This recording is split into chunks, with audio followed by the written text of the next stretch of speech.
ముగ్గురే ప్రచారంలో అస్సలు తగ్గరే. జూబ్లీహిల్స్ ప్రచారంలో స్టార్ వార్ జరుగుతోంది. 3 పార్టీల నుంచి స్టార్ క్యాంపెయినర్లు ప్రచారాలతో హోరెత్తిస్తున్నారు.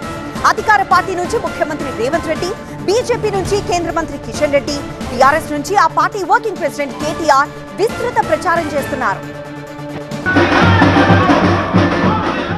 జూబ్లీహిల్స్ నియోజకవర్గం తన సికింద్రాబాద్ పార్లమెంట్ పరిధిలో ఉండడంతో కేంద్ర మంత్రి కిషన్ రెడ్డి ఉప ఎన్నికను ప్రతిష్టాత్మకంగా తీసుకున్నారు. లంకల దీపక్ రెడ్డి తరపున అలుపెరగని ప్రచారం చేస్తున్నారు. తెల్లవారక ముందే జూబ్లీహిల్స్ నియోజకవర్గంలో ప్రత్యక్షమవుతున్న కిషన్ రెడ్డి రాత్రి వరకు ప్రచారంలో దూసుకుపోతున్నారు.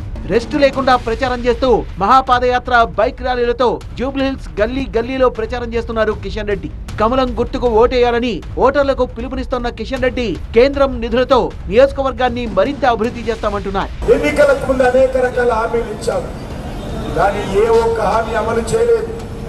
మహిళలకు 2500 రూపాయలు ఇస్తాన్నారు. నేను కాంగ్రెస్ పార్టీని అడుగుతా ఉన్నా, జూబ్లీహిల్స్ మహిళలను ఓటు అడిగే ముందు మీరు 2500 ఇవ్వకుండా ఓటు అడిగేటువంటి నైతిక హక్కు కాంగ్రెస్ పార్టీకి లేదు.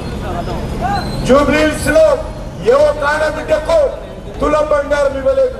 బీఆర్ఎస్ అభ్యర్థి మాగంటి సునీత తరపున బీఆర్ఎస్ వర్కింగ్ ప్రెసిడెంట్ కేటీఆర్ విస్తృత ప్రచారం చేస్తున్నారు. సిట్టింగ్ సీటు నిలబెట్టుకోవడానికి శత విధాలా ప్రయత్నిస్తున్నారు. చేరికలు, రోడ్ షోలు, సమావేశాలతో హోరెత్తిస్తున్నారు కేటీఆర్. కాంగ్రెస్ అభ్యర్థిని టార్గెట్ చేస్తూ ముఖ్యమంత్రిపై విమర్శలు గుప్పిస్తూ మాగంటి గోపీనాథ్ ను నియోజకవర్గ ప్రజలకు గుర్తు చేస్తూ ఓట్లు అడుగుతున్న కేటీఆర్ ఉప ఎన్నికలో సునీతను గెలిపించాలని కోరుతున్నారు. 11 తారీఖు నాడు దయచేసి మీరు ఓట్లకు రండి.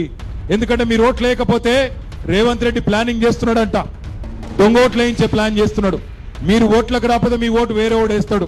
అందుకే ఓట్లకు రండి, వచ్చి పెద్ద ఎత్తున ఏ గుర్తు కొట్టేయాలి, అక్కడ నిల్చున్న అక్కలు చెప్పాలి నాకు, ఏ గుర్తు కొట్టేయాలి. మనం కారు గుర్తేనా?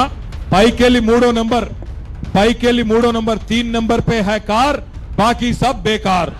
కాంగ్రెస్ తరపున సీఎం రేవంత్ రెడ్డి ప్రచారంలోకి దిగారు. రోడ్ షోలు, కార్నర్ మీటింగులతో ప్రచారాన్ని హోరెత్తిస్తున్నారు. జూబ్లీహిల్స్ లో గెలిచి తమ 2 ఏళ్ల పాలనకు రెఫరెండంగా చూపెట్టుకోవాలని రేవంత్ ఉవ్విళ్లూరుతున్నారు. తమ అభ్యర్థి నవీన్ యాదవ్ ను అధిక మెజార్టీతో గెలిపించాలని, ఉప ఎన్నికలో కాంగ్రెస్ ను గెలిపిస్తే అభివృద్ధిలో జూబ్లీహిల్స్ దూసుకుపోతుందంటున్నారు. సన్నబియ్యం, ఉచిత బస్సు లాంటి పథకాలనిస్తున్న కాంగ్రెస్ ను ఆదరించాలన్నారు ముఖ్యమంత్రి. బిల్లా రంగాలు గల్లీ గల్లీ తిరుగుతున్నారు. ఎందులో తిరుగుతున్నారయ్యా? ఆటో ఎక్కి తిరుగుతున్నారు. ఆటోలు ఎందుకు తిరుగుతున్నారు? మొన్న జరిగిన ఎన్నికల్లో వాళ్ళ అంబాసిడర్ కారును టైర్లు పంచర్లు చేసి, టైర్లు ఊడబీకి, ఇంజన్ తుక్కు సామాన్ కమ్ముతే ఈ రోజు షెడ్డులోకి పోయిన అంబాసిడర్ లేక ఇవాళ ఆటోలలో తిరుగుతున్నారు బిల్లా రంగాలు.